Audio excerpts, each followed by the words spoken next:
రేపు మళ్ళా కేసీఆర్ గారు వచ్చిన తర్వాత రాక ఎట్టు పరిస్థితి తప్పదు 100% కేసీఆర్ గారు మళ్ళా ఈ తెలంగాణ రాష్ట్రానికి ఖచ్చితంగా ముఖ్యమంత్రి అవుతారన్న డౌట్ ఏం లేదు. కేసీఆర్ గారు వచ్చిన తర్వాత ఇవాళ ఏ అధికారులు ఎక్స్ట్రాల్ చేస్తుర్రో మీ అందరు కూడా జైలుకు ఒక తప్పని పరిస్థితి అవుతుంది. మీరు గీత దాటి పనిచేస్తే మీరు ఇబ్బందులు పడే పరిస్థితి వస్తుంది. నేను చెప్తున్నా, మీరు అనుకుంటున్నారేమో ఏమవుతుంది, ఏది పర్మనెంట్ కాదు, గుర్తుపెట్టుకోండి.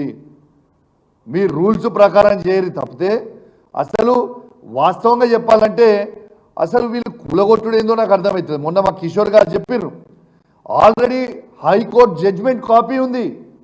ఏ పేదోని ఇల్లు కూలగొట్టొద్దు అనేది హైకోర్టు జడ్జిమెంట్ కాపీ ఉంది. వీళ్ళు చేసే పని మొత్తము it is contempt of court.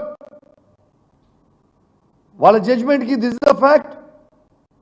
ఎందుకు ఇబ్బంది పెడతా ఉన్నారు పేదోళ్ళని? నేను దయచేసి చెప్తా ఉన్నాను, ఎవ్వరు కూడా భయపడకండి.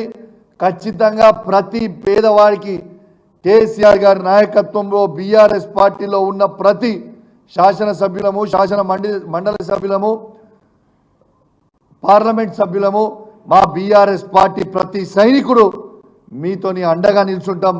ఈ కష్టకాలంలో మీ వెంట ఉంటాం. ఈ సైకోని దించే వరకు ఆ కుర్చీ నుంచి, రేవంత్ రెడ్డి గారి సైకోని కుర్చీ నుంచి దించే వరకు మీ పక్షాన ఉండి పోరాడతామని చెప్పి ఈ సందర్భంగా తెలియజేస్తూ